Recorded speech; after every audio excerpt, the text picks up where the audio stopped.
How could a calm father become the last person his mother-in-law ever underestimated?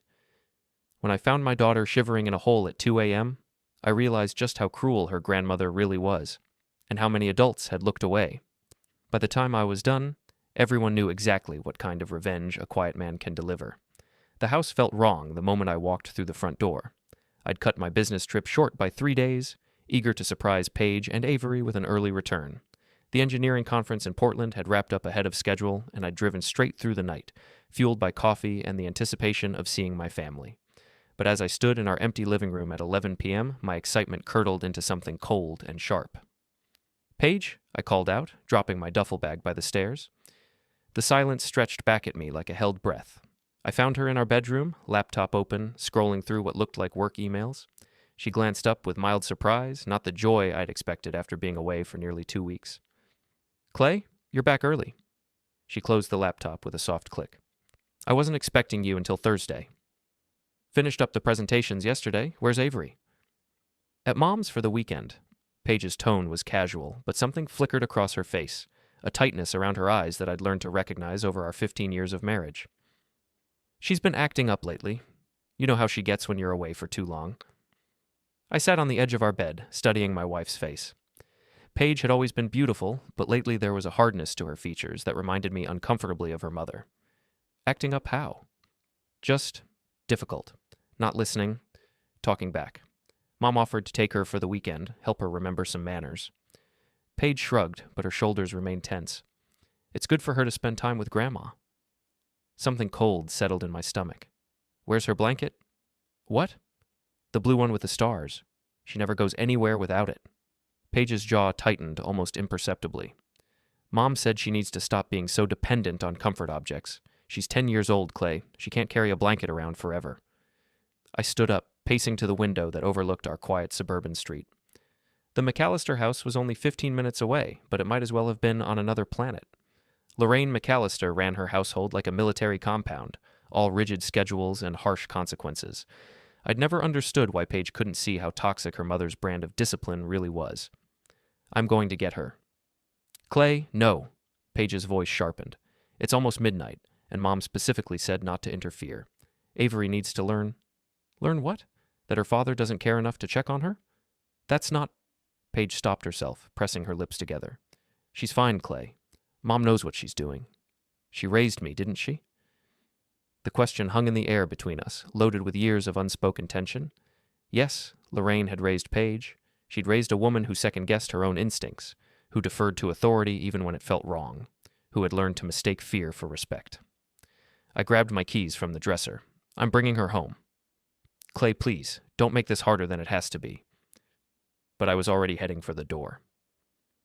The drive to Lorraine's house took me through the older part of town, where mature oak trees lined streets that had been paved when I was Avery's age. The McAllister house sat on a corner lot, an imposing 2-story colonial that Lorraine kept in pristine condition. Every blade of grass was regulation height, every flower bed perfectly manicured. It was the kind of house that looked warm and inviting from the outside, the kind that fooled neighbors and social workers and anyone else who didn't know better.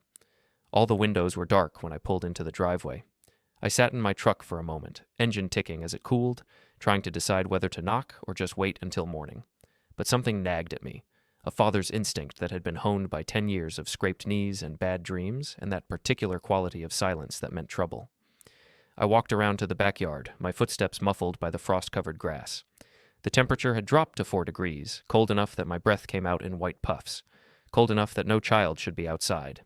That's when I saw her. Avery stood in a pit about 3 feet deep and 2 feet wide, her small frame trembling uncontrollably. She wore only her pajamas and socks, no coat, no shoes.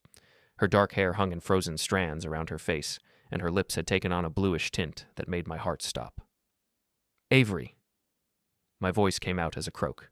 She looked up at me with eyes that seemed too old for her face, too full of resignation and fear. "Daddy?" I was in the hole with her before I consciously decided to move, lifting her against my chest and wrapping my coat around her small body. She was chilled to the point that touching her skin felt like grasping ice. Her entire body shook with intense tremors, and when she tried to speak, her teeth rattled so badly I could barely make out her words. "Dad, don't let me go to the other hole." "What other hole, baby? What are you talking about?" But before she could answer, the back porch light blazed on, and Lorraine McAllister stepped outside in her robe and slippers, her silver hair perfectly styled even at this hour. "Clayton." Her voice could have frozen the air between us. "What are you doing here?" I climbed out of the hole with Avery still clutched against me, my daughter's arms wrapped around my neck like she'd never let go. "What the hell is she doing in a hole in your backyard at 2 a.m? "She's learning respect." Lorraine's tone was matter-of-fact, as if she'd just explained that the sky was blue. Something you clearly never bothered to teach her. Respect? I stared at this woman who had somehow convinced an entire community that she was a pillar of moral authority. She could have been lost out here. "Don't be dramatic. I was checking on her every 30 minutes. Lorraine crossed her arms, unmoved by the sight of her granddaughter shivering in my arms. She needed to think about her behavior, about what happens when little girls don't listen to their elders. Avery pressed her face against my neck, her small body still trembling. I could feel her tears, warm against my cold skin. "We're going home." I turned toward my truck, but Lorraine's voice stopped me. "You're too soft, Clayton. You always have been.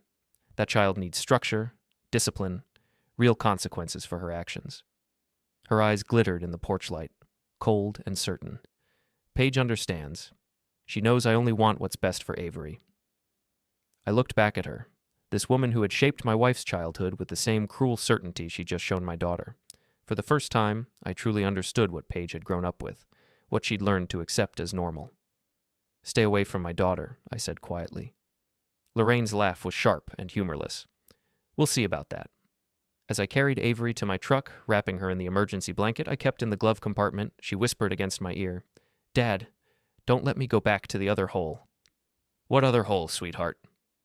But she was already falling asleep, exhaustion and cold finally overwhelming her small body. I cranked the heat and drove home through empty streets, my mind racing with questions I wasn't sure I wanted answered. Behind us, Lorraine McAllister stood in her doorway, watching until we disappeared around the corner. Even from a distance, I could feel her glare following us into the night. The next morning, Avery woke up in her own bed with a fever and a cough that sounded like broken glass. I called in sick to work and spent the day bringing her soup and juice, watching her sleep fitfully between doses of children's Tylenol. Paige left early for her job at the insurance company's HR department, but not before we had our first real fight in months. "You had no right to interfere," she hissed in the kitchen while Avery was still sleeping. "Mom called me at 6 this morning, furious. She's trying to help Avery learn consequences, and you just..." She was standing in a hole in 4-degree weather, Paige, in her pajamas. "Mom said she was checking on her. Every 30 minutes. She said she was checking every 30 minutes. I poured coffee with hands that trembled slightly from anger. Our daughter could have suffered serious exposure. She might not have made it. Paige's face flushed, but her voice stayed steady. "Don't be dramatic. Mom raised 3 kids. She knows what she's doing." "Does she? Because from where I'm standing, what she's doing looks a lot like mistreatment." The word hung between us like a slap. Paige's face went pale, then red. "How dare you? My mother is not... She would never..." Paige grabbed her purse and keys with sharp, frantic movements. "Maybe the problem isn't Mom's discipline. Maybe the problem is that Avery doesn't respect authority because her father undermines it at every turn." She left without kissing me goodbye, the front door slamming hard enough to rattle the windows. I spent the morning researching hypothermia symptoms and calling Avery's pediatrician. Dr. Helena Vance had been treating Avery since she was born, and her voice grew concerned when I described what had happened. "Bring her in this afternoon," she said. "Even if the physical symptoms are mild, there could be psychological effects. This kind of experience can be traumatic for children." While Avery napped, I found myself thinking about Paige's childhood stories. She'd told me bits and pieces over the years, always framing them as funny anecdotes or examples of her mother's creative parenting. The time Lorraine made her scrub the bathroom floor with a toothbrush for getting a B- on a math test. The week she'd been forced to eat all her meals standing up because she'd talked back at dinner. The night she'd spent in the basement for coming home 5 minutes past curfew. I'd laughed along, assuming these were exaggerated stories from a different era. But now, seeing my own daughter's hollow-eyed fear, I wondered how much of Paige's childhood had been spent walking on eggshells, learning to mistake cruelty for love. When Avery finally woke up around noon, I sat on the edge of her bed and brushed the hair back from her forehead. "How are you feeling, sweetheart?" "Better." Her voice was still hoarse, but the fever seemed to have broken. "Daddy, am I in trouble?" "No, baby, you're not in trouble at all." I took her small hand in mine, noting the dirt still caked under her fingernails despite last night's bath. Can you tell me what happened at Grandma's? Why were you in that hole? Avery's face scrunched up, as if she was trying to solve a difficult math problem. I didn't listen. About what? Grandma said to sit in the corner and think about being respectful, but I asked if I could call you, and she said I was being defiant. Avery's voice got smaller. She said defiant little girls need to learn what happens when they don't appreciate what they have. My stomach clenched. So she made you dig the hole? First, she made me stand in the basement, but I started crying, so she said I needed fresh air to think properly. Avery looked up at me with eyes that seemed far too old. She gave me the shovel and said to dig until I learned my lesson. How long were you out there, sweetheart? I don't know, a long time. My hands got really cold and the shovel got heavy. She held up her palms, and I saw the blisters that had formed despite the cold. Grandma kept checking on me and asking if I was ready to be respectful, but I didn't know what to say to make her happy. I had to swallow hard before I could speak again. Avery, what did you mean when you said you didn't want to go to the other hole? Her whole body went rigid. There's another hole in Grandma's backyard. A deeper one. She said that's where really bad children go. Children who don't learn their lessons. Avery's voice dropped to a whisper. She said if I didn't start being grateful, she'd show me what real consequences looked like. The room felt like it was spinning. I pulled Avery into my arms, holding her tight while my mind raced. This wasn't discipline. This was systematic psychological pressure, all carefully designed to crush a child's spirit and replace it with obedience, rooted in fear. Daddy, are you going to make me go back to Grandma's? No, baby, you're never going back there. But even as I said it, I knew it wouldn't be that simple. Lorraine McAllister had been a respected elementary school principal for 30 years before retiring. She volunteered at the church, organized charity drives, and had never so much as gotten a speeding ticket. She was the kind of grandmother that family court judges smiled at, the kind that social workers trusted instinctively, and Paige, my own wife, was still defending her. That afternoon, while Avery rested, I called Linda Falk. Linda had been Paige's best friend since college, and she worked as a social worker for the county. If anyone would understand the gravity of what had happened, it would be her. Clay, is everything okay? I explained the situation as calmly as I could, but Linda's sharp intake of breath told me she understood the implications immediately. Jesus, Clay. That's not discipline. That's abuse. I know. But Paige is defending her mother, and I don't know how to make her see what's really happening. Linda was quiet for a long moment. Paige has been conditioned to see this as normal. It's going to take time for her to recognize the patterns. In the meantime, you need to document everything. Photos, dates, times, Avery's exact words. If this escalates, you'll need evidence. It's not going to escalate. I'm not letting Avery go back there. Clay, listen to me. Lorraine has grandparents' rights in this state. If she decides to push this legally, and if Paige supports her... Linda trailed off, but I understood.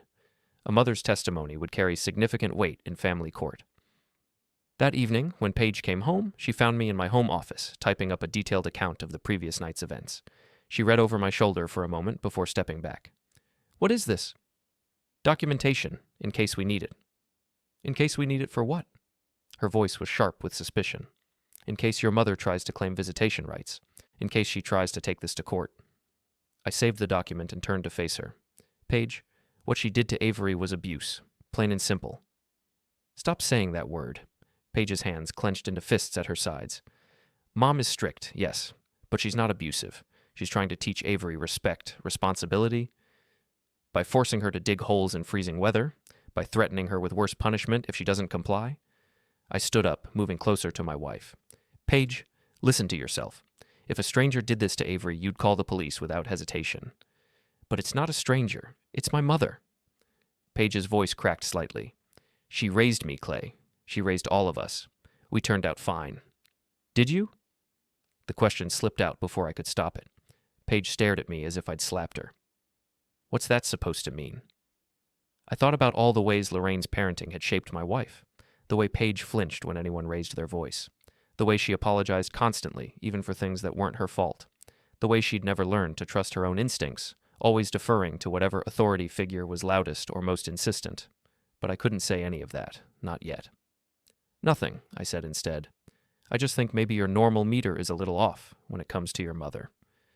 Paige turned and walked out of the room without another word. Later that night, I heard her on the phone with Lorraine, their voices low and urgent through the bedroom wall.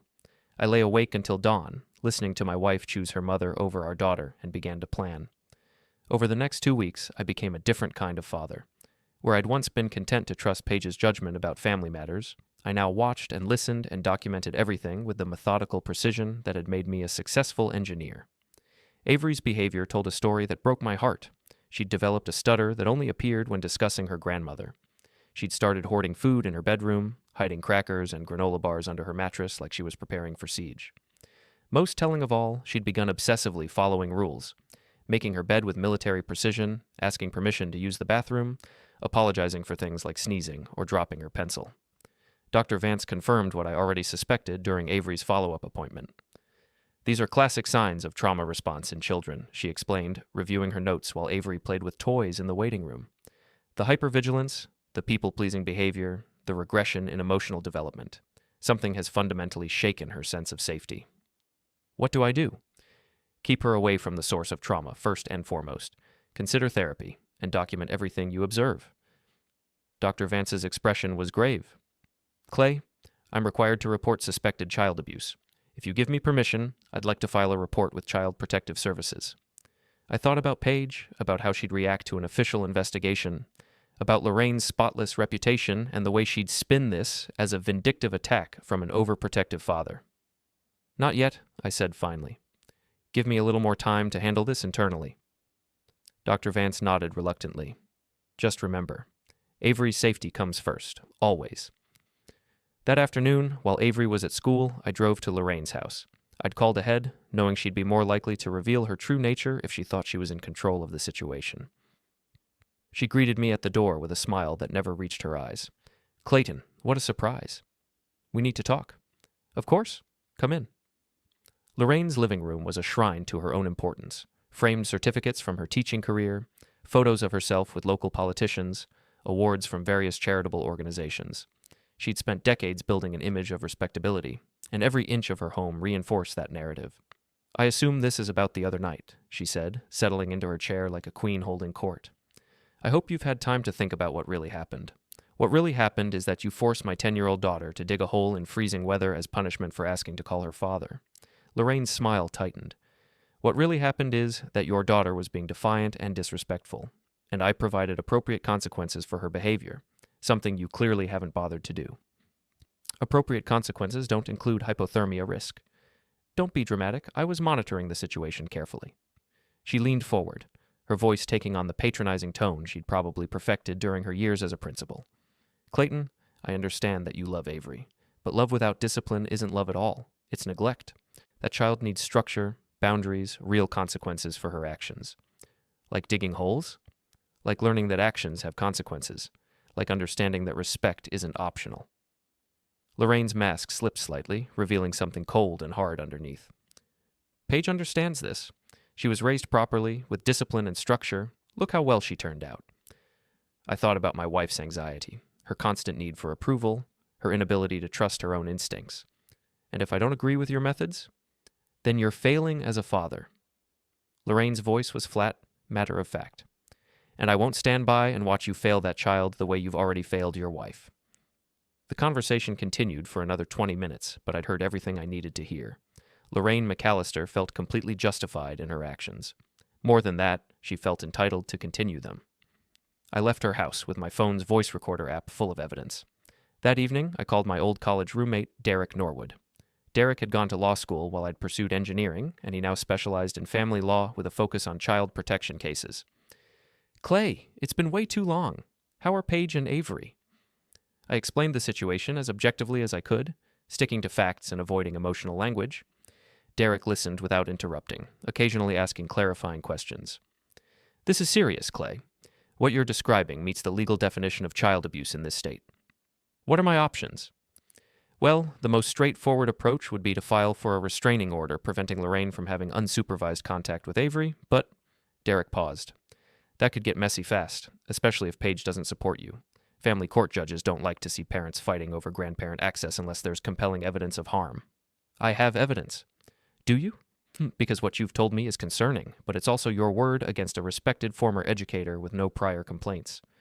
Derek's tone was gentle but realistic. You'd need more than one incident and a recorded conversation. You'd need a pattern of behavior, multiple witnesses, documentation from medical professionals. Then that's what I'll get. Over the next week, I became a detective investigating my own family. I reached out to Harold Quinn, Lorraine's elderly neighbor, who'd lived next door to the McAllisters for 20 years. "Oh, that woman," Harold said when I mentioned Lorraine's discipline methods. He was sitting on his front porch, watching me rake leaves in his yard. I'd offered to help with his fall cleanup as a way to start the conversation naturally. "I've seen some things over the years that made me wonder." "What kind of things?" Harold glanced toward the McAllister house, then lowered his voice. "Late-night crying from the backyard. Kids standing outside in all kinds of weather. I always figured it wasn't my business, you know? People raise their kids different ways. Have you seen this recently, with my daughter? The night you came to get her, I was up with insomnia. Saw the whole thing through my bedroom window." Harold's weathered face creased with concern. "That little girl was out there for hours, Clay. Hours, in nothing but pajamas. Would you be willing to write that down? Make a statement?" Harold was quiet for a long moment, weighing neighborhood politics against conscience. "If it means protecting that child, yes. I'll write down everything I saw." I also reached out to Avery's teacher, Mrs. Catherine Brennan, who'd been working with children for 15 years. She agreed to meet with me after school on Friday. "I've been concerned about Avery for several weeks now," she admitted as we sat in her empty classroom. "Her behavior has changed dramatically. She used to be confident, outgoing. Now she seems anxious all the time, constantly seeking approval." "Have you seen this kind of change before?" "Unfortunately, yes. Usually it indicates some kind of stress or trauma at home." Mrs. Brennan pulled out a folder thick with examples of Avery's recent schoolwork. "Look at these drawings." I flipped through page after page of disturbing imagery. Where Avery's artwork had once been full of rainbows and flowers and smiling stick figures, her recent drawings showed children standing in dark holes, crying faces, and recurring images of shovels and dirt. "She drew these during free time," Mrs. Brennan explained. When I asked her about them, she said she was drawing a consequence time. "Consequence time?" Her words, not mine. She also asked me last week if teachers were allowed to make children dig holes when they were bad. Mrs. Brennan's expression was deeply troubled. "Clay, I think you need to consider involving Child Protective Services." That night, after Avery was asleep, I spread everything out on my desk like pieces of a puzzle. Photos of Avery's injuries, her disturbing artwork, Harold's written statement, Mrs. Brennan's behavioral observations, Dr. Vance's medical notes, the recording of my conversation with Lorraine. It was damning evidence, but Derek had been right. I needed more. I needed something that would be impossible for Lorraine to explain away or dismiss. I also needed Paige to understand what her mother really was. The opportunity came sooner than I expected. The following Saturday, Paige announced that her mother wanted to take Avery to the community center's craft fair. "Absolutely not," I said. "Clay, she's trying to make amends. She wants to spend some quality time with Avery, show her that she's not angry about the other night." The other night when she forced our daughter to dig a hole in freezing weather, Paige's jaw tightened. She's already apologized for that. She admitted it was too cold, that she should have brought Avery inside sooner. Sooner? Paige, she shouldn't have been outside at all. "Look, I know you're angry, but Mom is family. She loves Avery, and she's trying to make this right." Paige crossed her arms defensively. "Maybe if you gave her a chance instead of treating her like some kind of monster." I looked at my wife, really looked at her, and saw the little girl who'd been conditioned to defend her abuser, to make excuses for cruelty, to believe that love and fear were the same thing. "Fine," I said, "but I'm going with them." Paige's face brightened with relief. "Really? That would mean so much to Mom." I spent the rest of the morning installing a voice recording app on my phone and making sure the battery was fully charged. If Lorraine wanted another chance to show me who she really was, I'd make sure to capture every word. The craft fair was held in the community center's main hall, filled with local vendors selling everything from homemade jewelry to woodworking projects. Avery stayed close to my side, her small hand gripping mine tightly whenever Lorraine approached. For the first hour, Lorraine was the picture of a doting grandmother. She bought Avery a small stuffed animal, praised her choices at the face painting booth, and smiled warmly at everyone who stopped to chat. But I noticed the way her grip tightened on Avery's shoulder when my daughter tried to wander toward a booth that caught her interest. I saw how Avery's posture changed in her grandmother's presence, becoming smaller and more careful. The mask slipped when Avery accidentally knocked over a small display of ceramic figurines. "I'm sorry," Avery said immediately, scrambling to pick up the pieces. "I'm sorry, I didn't mean to." The vendor, an elderly woman with kind eyes, waved off the apology. Don't worry about it, sweetie. These things happen. But Lorraine's face had gone cold and hard. She grabbed Avery's arm, her fingers digging into the child's flesh hard enough to leave marks. Clumsy little girls need to be more careful, she hissed, her voice low enough that only Avery and I could hear. Maybe you need another lesson in paying attention to your surroundings. Avery went rigid, her eyes filling with tears. I'm sorry, Grandma. I'll be more careful. You certainly will, because next time there won't be anyone to rescue you. Lorraine's smile returned as other shoppers glanced our way, but her grip on Avery's arm remained tight. Next time, you'll stay in that hole until you learn proper respect. My phone had captured every word. I gently extracted Avery from her grandmother's grip, lifting her into my arms. I think we're done here. But we just got here, Paige protested. Mom drove all this way? We're leaving, now. Something in my tone must have convinced her not to argue. We drove home in tense silence, Avery curled against my side in the front seat, while Paige and Lorraine whispered urgently in the back. That night, after everyone was asleep, I called Derek. I need to file that restraining order, I said, and I need to do it Monday morning. What changed? I played him the recording from the craft fair. When it finished, Derek was quiet for a long moment. That's a direct threat, he said finally. Combined with everything else you've documented, Clay, I think we have a case, a strong one. Good, because I'm done playing nice. There's something else we should consider, Derek said carefully. Given the severity of what you've documented, and given that this involves ongoing threats to a child's safety, we might want to think bigger than just a restraining order.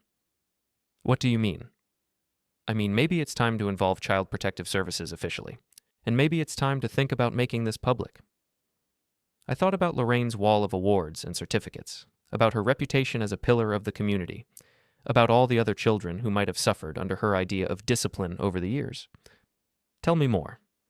Monday morning brought the first real cold snap of winter, the kind that makes your breath visible and turns car windshields into sheets of ice. I dropped Avery off at school with extra hugs and promises to pick her up early, then drove straight to Derek's office in downtown. The law firm of Norwood and Associates occupied the third floor of a converted Victorian mansion, all hardwood floors and tall windows that let in streams of golden morning light. Derek met me in the lobby, looking every inch the successful attorney in his tailored suit and confident smile. Clay, you look like hell. Thanks, that's exactly what I was going for. We settled in his office, which was decorated with diplomas, family photos, and the kind of legal books that cost more than most people's cars. Derek poured coffee from an expensive-looking machine while I spread my documentation across his conference table. All right, he said, reviewing the materials with the focused intensity I remembered from our college study sessions. Let's talk strategy. For the next 2 hours, we went through everything piece by piece. The photos, the recordings, the witness statements, the medical documentation. Derek asked pointed questions, played devil's advocate, and helped me identify the strongest elements of the case. The threat at the craft fair is particularly damning, he said, listening to the recording for the third time. It establishes a pattern of escalating intimidation and makes clear that she intends to continue this behavior. So we can get the restraining order? Almost certainly. But Clay, I want you to think about what happens after that. Derek leaned back in his chair, his expression serious. Lorraine McAllister isn't going to take this lying down. She's going to fight back, probably through Paige. This could get very ugly very quickly. It's already ugly. Fair point. But right now, it's privately ugly. Once we file legal papers, it becomes publicly ugly. Are you prepared for that? I thought about Avery standing in that hole, shivering and afraid, about the fear in her eyes when her grandmother grabbed her arm, about all the nights she'd probably spent lying awake, wondering what she'd done wrong and how she could be better. I'm prepared. Good, because I have an idea that goes beyond just the restraining order. Derek pulled out a legal pad and started sketching out a timeline. What if we make this a community issue? What do you mean? Lorraine McAllister built her reputation on being a child advocate, right? 30 years as an elementary school principal, all those volunteer positions, the community awards. Her whole identity is wrapped up in being seen as someone who protects and nurtures children. I nodded, not sure where he was going. So what happens when the community discovers that she's been systematically abusing her own granddaughter? What happens when all those parents who trusted her with their children realize what she's really capable of? A slow smile spread across my face as I understood his strategy. Public shame. Exactly. But more than that. Public accountability. If we do this right, we don't just protect Avery. We make sure Lorraine never has the opportunity to hurt another child. Derek explained his plan in detail. We'd file the restraining order first, establishing the legal foundation. Then we'd submit a formal complaint to Child Protective Services, triggering an official investigation. But the key element would be the public revelation, timed for maximum impact and delivered in a way that would be impossible for Lorraine to spin or dismiss. There's a community appreciation dinner next month, Derek said, consulting his phone. Lorraine's being honored for her years of service to local children. Half the town will be there, including school board members, city council, other educators. You want to ambush her at a public event? I want to present the truth at a moment when it will have maximum impact, when she's surrounded by all the people she's fooled, when she's at the height of her public acclaim. Derek's eyes gleamed with the kind of strategic thinking that had made him a formidable attorney. Clay, this woman has spent decades hiding behind a facade of respectability. It's time to tear that facade down. I left Derek's office with a clear plan and a court date scheduled for the following week. But first, I had other allies to secure. Linda Falk agreed to meet me for lunch at a quiet restaurant downtown. She arrived looking harried, her social worker's badge still clipped to her jacket, and her expression showing the strain of dealing with too many cases and too little funding. I've been thinking about our conversation, she said before I could even order, about Avery and what happened at Lorraine's house. And I think you're right to be concerned. I've been watching Avery at school events, and the changes in her behavior are significant. Linda pulled out a small notebook, flipping to a page covered in her neat handwriting. Hypervigilance, people-pleasing, regression in social skills, these are textbook signs of psychological abuse. Would you be willing to make an official statement? Linda was quiet for a moment, weighing professional obligations against personal conviction. Clay, if I make an official statement, it triggers a mandatory investigation. CPS will have to get involved, whether you want them to or not. I want them to. Even if it means Paige finds out you've been building a case behind her back? I thought about my wife, about how she'd react to discovering that I'd been documenting her mother's abuse and gathering evidence for weeks without telling her. About how betrayed she'd feel, how angry, how torn between loyalty to her mother and protection of her daughter. Paige is going to have to choose sides eventually, I said. I'd rather it happen when she has all the facts instead of just her mother's version of events. Linda nodded slowly. All right. I'll file the report this afternoon. But Clay, you need to prepare yourself for what comes next. CPS investigations are intrusive and stressful, even when they're justified. Your whole family is going to be under scrutiny. As long as Avery is safe, I can handle the scrutiny. That afternoon, I picked Avery up early from school and took her to the park near our house. We sat on the swings while she told me about her day, her small legs pumping as she tried to swing higher than the clouds. Daddy, she said suddenly, are you mad at Grandma? I stopped my swing, turning to face her. Why do you ask that? Because we haven't been to her house in a long time, and Mommy seems sad when she talks about it. I chose my words carefully. I'm not mad at Grandma, sweetheart, but I don't think the way she treats you is okay. Avery's swing slowed to a gentle back and forth motion. She says she's trying to help me be better. Better how? More respectful, less selfish. She says I need to learn that the world doesn't revolve around me. Avery's voice got smaller. Maybe she's right. Maybe I am too selfish. My heart broke a little more. Avery, look at me. She turned, her dark eyes serious and trusting. You are not selfish. You are not bad. You are a wonderful little girl who deserves to be treated with kindness and respect. I reached over and took her small hand in mine. And nobody has the right to hurt you or scare you, even if they say it's for your own good. But Grandma says, Grandma is wrong. The words came out harder than I intended, and Avery's eyes widened. I softened my tone. Sometimes adults make mistakes, sweetheart. Sometimes they do things that hurt children without meaning to, and sometimes they do things that hurt children because they think it will help. But that doesn't make it okay. We swung in comfortable silence for a while, watching the clouds drift across the late afternoon sky. Finally, Avery spoke again. Daddy, am I going to have to go back to Grandma's house? No, baby, you're never going back there. Promise? I promise. That evening, after Avery was in bed, I sat Paige down in our living room and told her everything. About the documentation I'd been gathering, about the legal consultation, about the CPS report that Linda had filed that afternoon. Paige listened in stunned silence, her face cycling through disbelief, anger, and something that might have been relief. You went behind my back, she said finally. You've been building a case against my mother for weeks, and you didn't tell me. I tried to tell you. You weren't ready to hear it. That wasn't your decision to make. Paige stood up, pacing to the window. She's my mother, Clay, my family. You should have talked to me before involving lawyers and social workers and... And what? Let you warn her? Give her time to prepare her defense? I stayed seated, keeping my voice calm. Paige, your mother threatened our daughter. She told Avery she'd put her back in that hole if she didn't behave. How is that not grounds for legal action? Paige's shoulders sagged. I know Mom can be intense. But she's not evil, Clay. She's just old-fashioned. Old-fashioned doesn't include child abuse. Stop calling it that.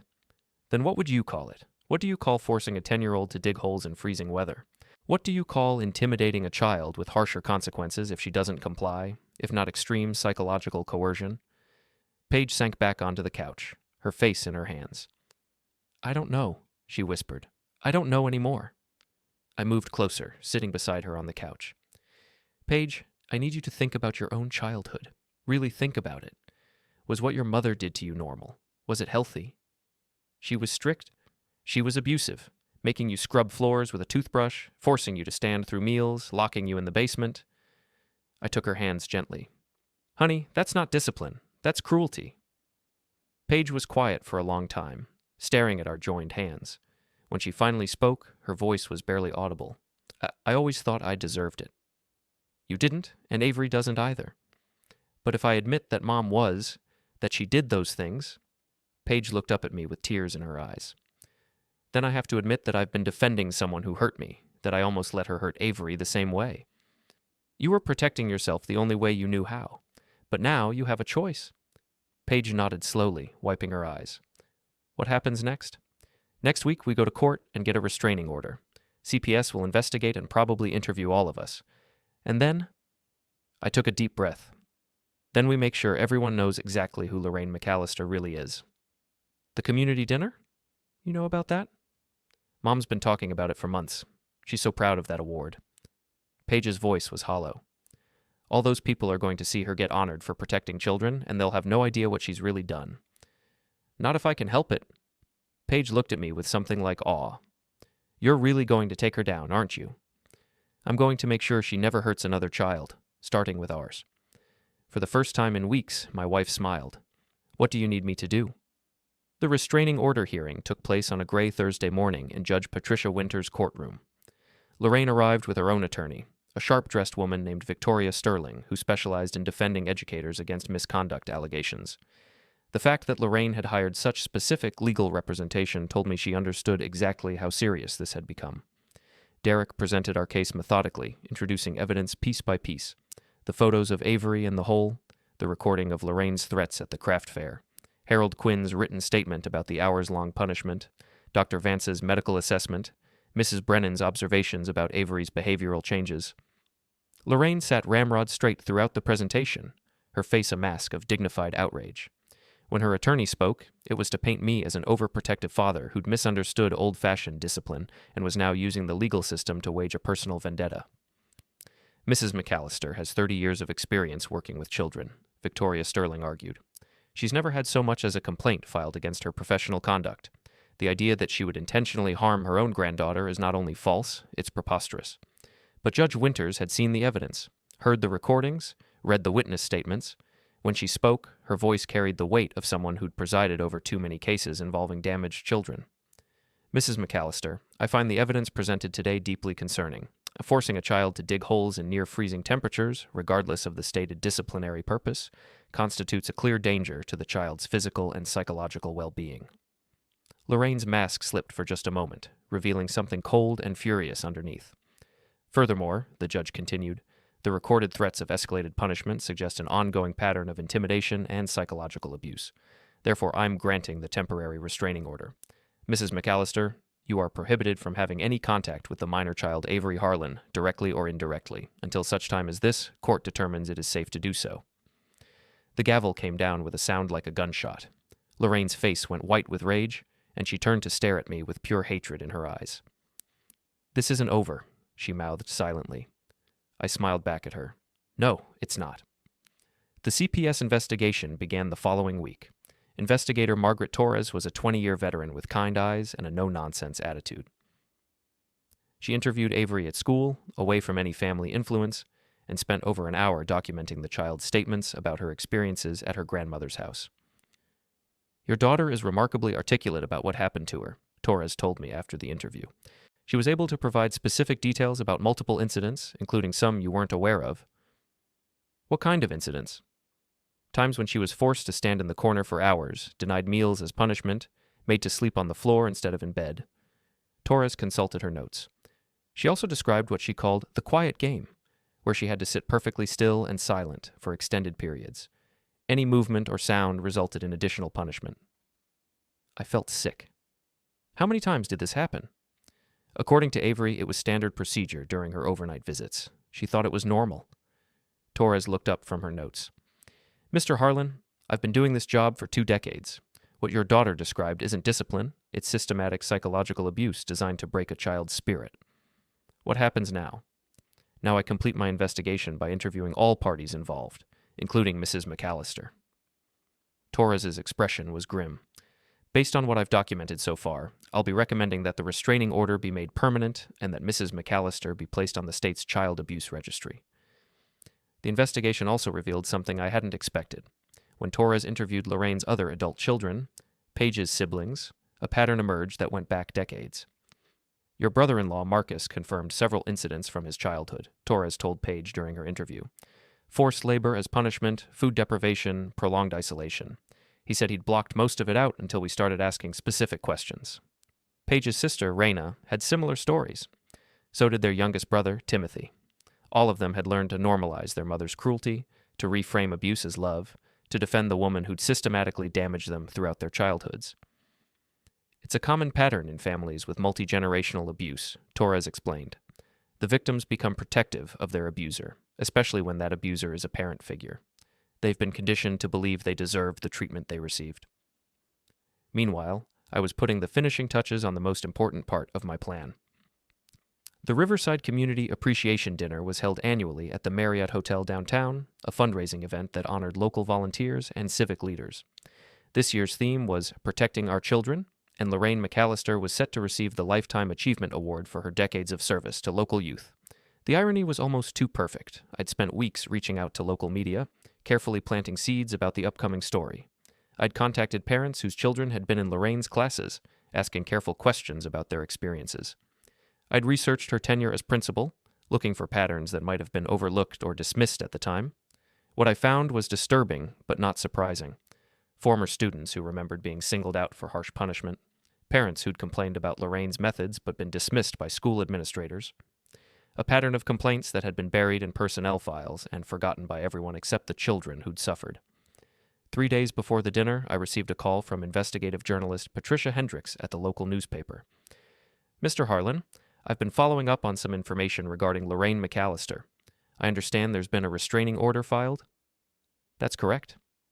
"And a CPS investigation?" "Also correct." Patricia was quiet for a moment. "Mr. Harlan, I've been doing some digging into Mrs. McAllister's history. I've found several former students who are willing to go on record about their experiences in her classroom. Would you be interested in coordinating our efforts?" My pulse quickened. "What kind of experiences?" "Humiliation tactics, excessive punishment, psychological intimidation." Patricia's voice was carefully professional, but I could hear the underlying anger. "Mr. Harlan, I think your granddaughter wasn't the first child Lorraine McAllister abused. I think she's been hiding behind her reputation for decades. We arranged to meet that afternoon. Patricia brought files thick with documentation, interview notes from former students, copies of old complaints that had been buried, personnel records obtained through Freedom of Information Act requests.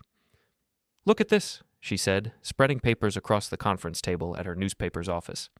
15 different complaints over her 30-year career, all dismissed by administrators, all explained away as strict but effective discipline. I read through account after account of children being humiliated, isolated, punished in ways that went far beyond normal classroom management. A 7-year-old forced to eat lunch alone in a closet for a week. A 9-year-old made to stand in front of the class while other students listed his faults. A 10-year-old locked in an empty classroom during recess for defiant behavior. Why wasn't this investigated at the time? Because Lorraine McAllister was very good at choosing her targets, Patricia explained. Kids from troubled homes, children with behavioral issues, students whose parents were less likely to be believed or taken seriously. and she was always careful to frame her actions as necessary discipline for difficult children. Just like she did with Avery. Exactly. But Mr. Harlan, times have changed. What was dismissed as old-school discipline 30 years ago is recognized as abuse today. And with your documentation, combined with these historical patterns, Patricia smiled grimly. I think we can make sure Lorraine McAllister's legacy reflects the truth about who she really is. We spent the next 2 hours coordinating our strategy. Patricia would publish her investigative piece the morning of the community dinner, timed to hit newsstands just as people were getting ready for the event. I would attend the dinner as planned, armed with copies of all the evidence and prepared to make sure the truth came out in the most public way possible. Are you sure you want to do this? Patricia asked as we finished our planning. Once this story breaks, there's no going back. Lorraine McAllister's reputation will be destroyed, but your family will be in the spotlight too. I thought about Avery, about the fear in her eyes that night I'd found her in the hole, about all the other children who'd suffered under Lorraine's version of discipline over the years, about the parents who'd trusted her with their most precious possessions, never knowing what she was really capable of. I'm sure. The night before the dinner, I sat in my home office organizing the final pieces of evidence. Photos, recordings, witness statements, CPS reports, court documents, everything that proved beyond doubt what Lorraine McAllister really was. Paige found me there around midnight, staring at the wall of documentation I'd built over the past month. Having second thoughts? She asked softly. No. Just making sure I haven't missed anything. She sat down beside me, looking at the evidence that condemned her mother. I keep thinking about when I was Avery's age, about how scared I was all the time, how I never knew what would set her off. Paige's voice was quiet, reflective. I convinced myself it made me stronger, that I needed that kind of structure. But looking at what she did to Avery, you were protecting yourself the only way you could. I was lying to myself, and I almost let her do the same thing to our daughter. Paige took my hand. Clay, tomorrow night, when you expose her in front of everyone, I want to be there with you. Are you sure? It's going to be brutal. She's my mother. This is my responsibility too. Paige's voice was stronger now, more certain. All those years, I defended her because I was too scared to face the truth. But I'm not scared anymore. I squeezed her hand. Then we'll face it together. The morning of the community dinner, Patricia's article hit the front page of the Riverside Herald with a headline that made my coffee cup shake in my hands. Local educators' dark history. Decades of abuse allegations surface against tonight's honoree. The story was devastating, methodical, and impossible to dismiss. Patricia had interviewed 8 former students, now adults, who described years of psychological abuse in Lorraine's classroom. She'd obtained school records showing the pattern of complaints that had been buried. She'd included statements from child psychology experts explaining how Lorraine's methods constituted systematic abuse. And at the center of it all was Avery's story, the 10-year-old girl forced to dig holes in freezing weather by the woman the community was planning to honor that very evening. My phone started ringing at 7 a.m. and didn't stop. Reporters, community leaders, parents of former students. By noon, the story had been picked up by regional news outlets. By evening, it was trending on social media. The Marriott Hotel was buzzing with tension when Paige and I arrived that night. Groups of people huddled together, whispering urgently. Some looked angry, others confused, many simply shocked. The event organizers had clearly debated canceling, but decided to proceed, perhaps hoping they could salvage something from the wreckage. Lorraine arrived fashionably late, dressed in an elegant navy suit and wearing her most dignified expression. She moved through the crowd like a queen greeting her subjects, but I could see the strain around her eyes, the tightness in her smile. She knew what was coming. When she spotted me across the room, her mask slipped for just a moment. The look she gave me was pure hatred, the kind of rage that comes from someone who's been exposed after decades of hiding. I smiled back and raised my glass in a mock toast. The dinner proceeded with an air of barely controlled chaos. Conversations kept circling back to the morning's article. People kept glancing at Lorraine, trying to reconcile the woman they thought they knew with the monster described in the newspaper. Finally, it was time for the awards ceremony. Mayor Patricia Kellerman took the stage, her usual confident demeanor notably subdued. Ladies and gentlemen, as you know, there have been some concerning allegations brought to light today regarding one of tonight's honorees. The room fell silent except for the clink of silverware and the rustle of uncomfortable shifting. However, the mayor continued, we believe in due process and the presumption of innocence. Therefore, we will proceed with tonight's planned program while these matters are investigated through proper channels. A murmur of disapproval rippled through the crowd. Several people stood and walked out. Others remained seated but looked deeply uncomfortable.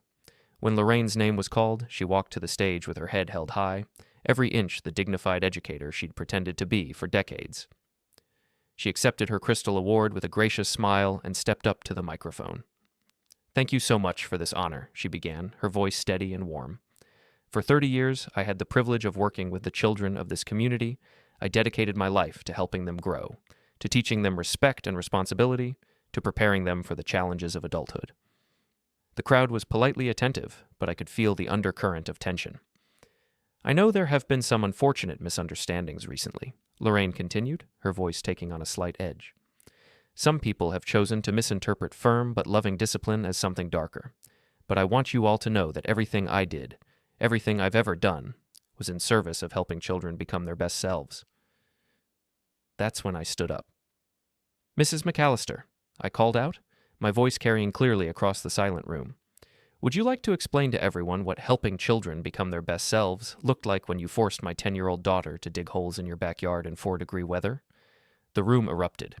Gasps, murmurs, the scrape of chairs as people turned to look at me. Lorraine's face went pale, then red, then pale again. "Mr. Harlan," she said, her voice tight with controlled fury, "this is neither the time nor the place. Actually, I think this is exactly the time and place." I walked toward the stage, pulling out my phone. "Since you want to talk about your methods of helping children, let's share some specific examples with everyone."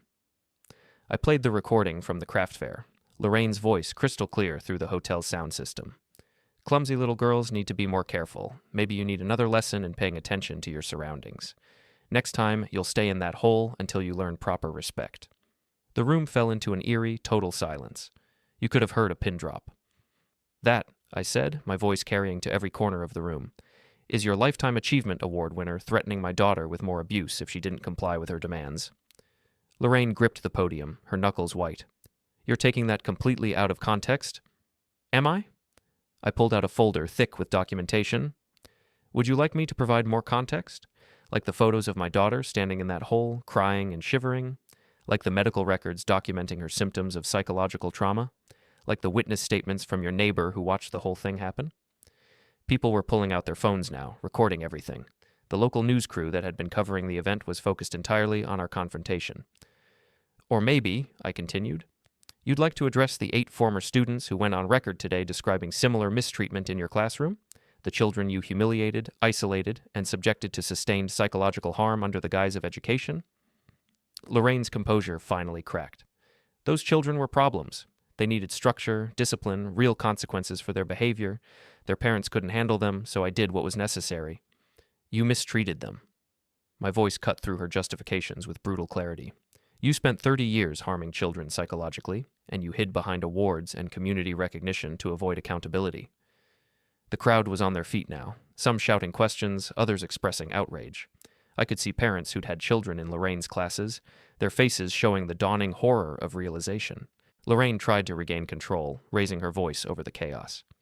"I will not stand here and be attacked by a vindictive father who can't accept proper discipline." "Proper discipline?" I held up a photo of Avery in the hole, blown up to poster size. "This is your idea of proper discipline? A 10-year-old child in her pajamas, in freezing weather, forced to dig holes because she asked to call her father?" The image appeared on the hotel's projection screen, blown up for everyone to see. The reaction was immediate and visceral. Gasps of horror, cries of outrage, the sound of several people getting sick. Lorraine stared at the image of her own granddaughter, and for a moment, something like shame flickered across her face, but it was quickly replaced by defiance. She needed to learn. She needed to be protected. I stepped closer to the stage. And instead, she got a grandmother who thought terrorizing children was an acceptable form of love. That's when CPS investigator Margaret Torres stepped forward from the crowd, her badge clearly visible. "Mrs. McAllister," she called out, "I'm Margaret Torres with Child Protective Services. Based on our investigation and the evidence presented here tonight, I'm formally notifying you that the findings against you have been substantiated and that your name will be added to the state's Child Welfare Registry." The room exploded again.